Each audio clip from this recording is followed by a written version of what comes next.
जारी कर दिया है बीजेपी ने। संकल्प पत्र की टैगलाइन मोदी की गारंटी। बीजेपी के राष्ट्रीय अध्यक्ष जेपी नड्डा, गृह मंत्री अमित शाह, रक्षा मंत्री राजनाथ सिंह भी इस दौरान मौजूद रहे। प्रधानमंत्री मोदी भी इस वक्त उस दौरान मौजूद रहे। राष्ट्रीय शिक्षा नीति लागू की जाएगी, ये वादे किए हैं जनता से इस चुनावी रण के लिए। 2036 में ओलंपिक की मेजबानी, खेल वीरों के लिए रोजगार की गारंटी और साथ ही ये बड़ा वादा कि हम 3 करोड़ महिलाओं को लखपति दीदी बनाएंगे। एक राष्ट्र एक चुनाव का वादा भी किया है संकल्प पत्र के माध्यम से। गरीब परिवारों के लिए मुफ्त बिजली का वादा। भारतीय जनता पार्टी ने अपने संकल्प पत्र में ये बड़े वादे देश की जनता से किए हैं।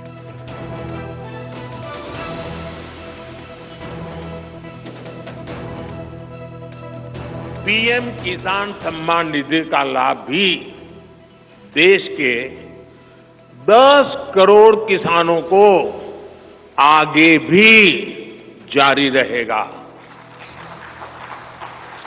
सहकारिता से समृद्धि के विजन पर चलते हुए भाजपा राष्ट्रीय सहकारिता नीति लेकर के आएगी और ये एक बहुत बड़े क्रांतिकारी दिशा में हम बढ़ने वाले हैं। देश भर में डेयरी सहकारी समितियों की संख्या भी बहुत बड़ी मात्रा में बढ़ाई जाएगी। कुछ महीने पहले ही दुनिया की सबसे बड़ी अन्न भंडारण योजना शुरू हो चुकी है। भारत को ग्लोबल न्यूट्रिशन हब बनाने के लिए हम श्री अन्न सुपर फूड पर बहुत अधिक बल देने वाले हैं। इससे श्री अन्न पैदा करने वाले 2 करोड़ से ज्यादा छोटे किसानों को विशेष लाभ होगा। हम दलहन और तिलहन में आत्मनिर्भरता के लिए किसानों को हर प्रकार की मदद करेंगे। भाजपा सब्जी उत्पादन और स्टोरेज के लिए नए क्लस्टर्स बनाएगी। फिशरीज सेक्टर के लिए भी नए प्रोडक्शन और प्रोसेसिंग क्लस्टर बनाए जाएंगे। हमारे मछली पालक साथियों को सीवीड की खेती और मोती की खेती के लिए भी प्रोत्साहन दिया जाएगा। धरती मां की रक्षा के लिए प्राकृतिक खेती, नेचुरल फार्मिंग, उस पर बल दिया जाएगा। भारत एक बहुत बड़ा रिवॉल्यूशनरी काम शुरू किया है और सफलता मिली है। नैनो यूरिया के ज्यादा से ज्यादा इस्तेमाल पर भी जोर दिया जाएगा। भाजपा ने किसान समृद्धि केंद्रों के विस्तार का भी संकल्प लिया है। देश के एविएशन सेक्टर के विस्तार पर भी भाजपा का जोर है। अभी देश ने, आपको पता होगा, करीब 1000 से ज्यादा नए विमान का ऑर्डर दिया हुआ है भारत ने। वो अपने साथ एम्प्लॉयमेंट की बहुत सारी नई संभावनाएं लेकर आएंगे। Pilot, airline crew, ground staff, इससे जुड़ा लॉजिस्टिक, ट्रांसपोर्टेशन, ऐसे अनेक सेक्टर में नए अवसर क्रिएट किए होंगे। ये सेक्टर देश के छोटे शहरों में रहने वाले युवाओं के लिए भी ड्रीम सेंटर बनने जा रहे हैं। उधर कांग्रेस भी इस घोषणा पत्र के बाद बीजेपी पर हमलावर हो गई है। कांग्रेस ने बड़ा हमला किया, कहा कि जनता को अब बीजेपी पर भरोसा नहीं रहा। अब लोग भाजपा को देखना नहीं चाहते। बीजेपी ने अपने पिछले वादे पूरे ही नहीं किए। किसानों से किए वादे भी अधूरे हैं। किसानों की आय पहले से कम हुई, जबकि वादा था किसानों की आय दोगुना करने का। जो वादे पिछली दफा किए गए थे, वो वादे बीजेपी ने पूरे ही नहीं किए हैं।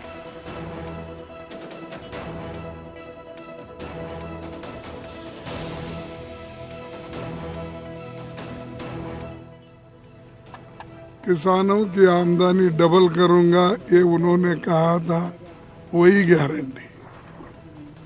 और एमएसपी मैं बढ़ाऊंगा और एमएसपी को मैं लीगल स्टेटस दूंगा, ये कहा था, यही उसकी गारंटी। और अपने कार्यकाल में उन्होंने ऐसा कोई बड़ा काम नहीं किया जो सारे देश के जनता को, युवाओं को, किसानों को उससे लाभ हो। अब युवा तो नौकरी के लिए तड़प रहे, रास्ते पे आए हैं और इन्फ्लेशन इतना बड़ा है, सभी दाम खाने पीने के और सभी चीजें आकाश को पहुंचे हैं, उसकी उनको फिक्र नहीं है। इन्फ्लेशन की, अनएम्प्लॉयमेंट की, और वो उन बताया, वो बोलते ट्रेलर बोलते थे वो, तो उस ट्रेलर में ना डीजल और किसी गैस का, इसी सरकार ने छोटे से टेन्यूअर में सैकड़ों रुपए नहीं बढ़ाया। और ये आदमी जो 10 साल में गरीबों के लिए कुछ नहीं कर सका, ये सब उदाहरण है आपके पास। तो उसी की फिर मैनिफेस्टो देखना, ये विश्वास, ये साबित होता है कि लोगों के लिए उन्हें कुछ देने के लिए उनके पास नहीं है।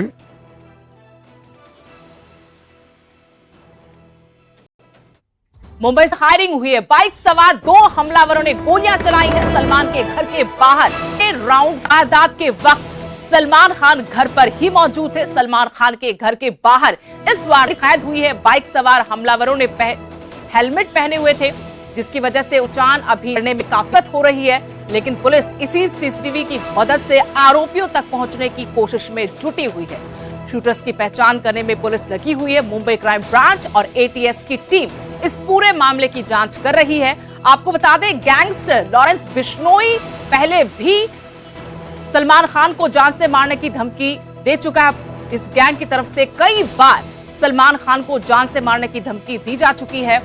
और आपको बता दें, एक बार फिर से शक लॉरेंस गैंग पर जा रहा है, क्योंकि इससे पहले कई बार सलमान खान को ये गैंग धमकी दे चुका है। इस वक्त लॉरेंस बिश्नोई गुजरात की साबरमती जेल में बंद है।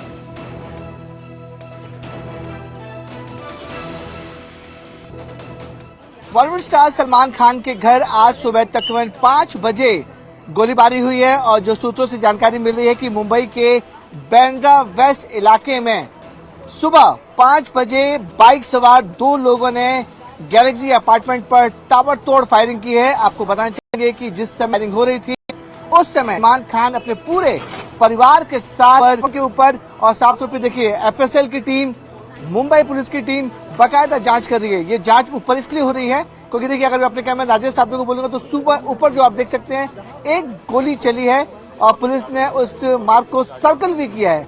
गोली के निशान आप साफ तौर पर इमारत पे आप देख सकते, और ये गोली के कार्ट्रिजेस होते हैं, जो उसके जो रिमेनिंग पार्ट्स होते हैं, उसको खोजने की कोशिश कर रहे हैं। फ्लोर पर जहां पर सलमान खान अपने पूरे परिवार के साथ रहते हैं, वहां पर भी पुलिस जांच कर रही है कि पर कई सवाल खड़े हो रहे हैं कि आखिरकार Y+ कैटेगरी सलमान खान को थी। लगातार 5 राउंड गोलियां फायर की गई हैं।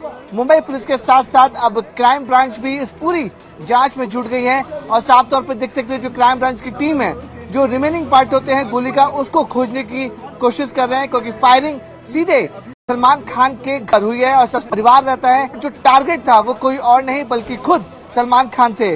तो इसके मद्दे रखते हुए कि इस मामले को मुंबई पुलिस ने काफी ज्यादा गंभीरता से लिया है और क्या है कि जल्द से जल्द इस पूरे मामले का सॉल्यूशन, जो खुलासा है, वो हो सके। रुख करते हैं हरियाणा की सियासी खबरों का। कांग्रेस प्रत्याशियों के चयन को लेकर अभी भी पेंच फंसा हुआ है। हरियाणा कांग्रेस प्रत्याशियों के चयन में लगातार देरी देखने को मिल रही। कुछ सीटों पर अभी भी बात नहीं बन पाई है, सहमति अभी नहीं बनी है।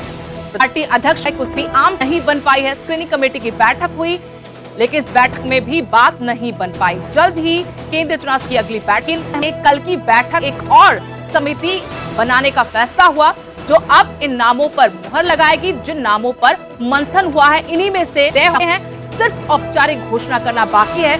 6 सीटों पर अभी बात नहीं बन पाई है। आपसी सहमति कांग्रेस के नेताओं में नहीं बन पाई है। सिरसा लोकसभा सीट से माना जा रहा है कि कुमारी सैलजा वहां से पार्टी की उम्मीदवार होंगी, तो उधर रोहतक से दीपेंद्र सिंह हुड्डा, अंबाला से वरुण लाला का ऐलान होना बाकी जरूर है, लेकिन माना यह जा रहा है कि तीनों सीटें शहरों की 9 सीटों पर कांग्रेस इस बार चुनाव लड़ेगी।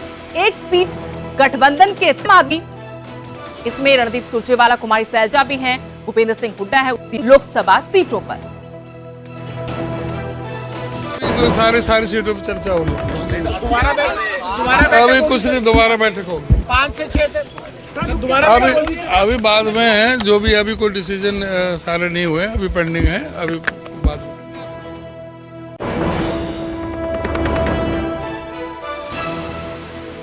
तो अभी बात नहीं बनी है, सहमति नहीं बन पाई है और लगातार देरी हो रही है। इसी बात को लेकर विरोधी भी कांग्रेस पर हमलावर हैं। दिल्ली से मेरे सहयोगी रवि मिश्रा जुड़ गए हैं और जानकारी के साथ। रवि, सीईसी की बैठक हुई, लेकिन कल भी कांग्रेस के उम्मीदवारों पर बात नहीं बन पाई। क्या अपडेट है, क्या जानकारी, कब तक उम्मीद करें कि नामों पर अंतिम मुहर लग जाएगी?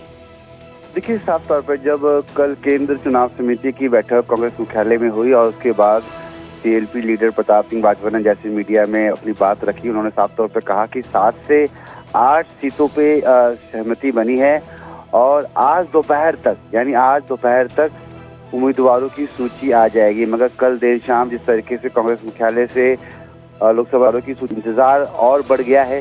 जिस तरीके से बात हुई कि बीते दिनों की 7 से 8 सीटों पे जहां पे कांग्रेस के जो विनिंग एमपीज हैं उनमें उनको दोबारा सिटिंग एमपीज हैं उनको दोबारा मौका दिया जाएगा। ऐसे में जिन नामों पे सहमति बन गई तो के रूप में जारी कर देना चाहिए था, मगर अब तक एक भी उम्मीदवार की सूची जारी नहीं की गई है। ऐसे में इंतजार और राजा वरिंग, सीएलपी लीडर प्रताप सिंह बाजवा, प्रभारी देवेंद्र यादव, तमाम लोग मौजूद। लेकिन कहा जा रहा है कि धड़ेबंदी की वजह से अभी तक नामों का ऐलान नहीं हो पाया है। हुड्डा गुट हो, कुमारी सैलजा, रणदीप सिंह सुरजेवाला का गुट ये चाहते हैं कि ज्यादा से ज्यादा सीटें उनको उनके समर्थन को दी जाएं। ऐसे फंसा हुआ है। अब देखिए ये होगा कि क्या हरियाणा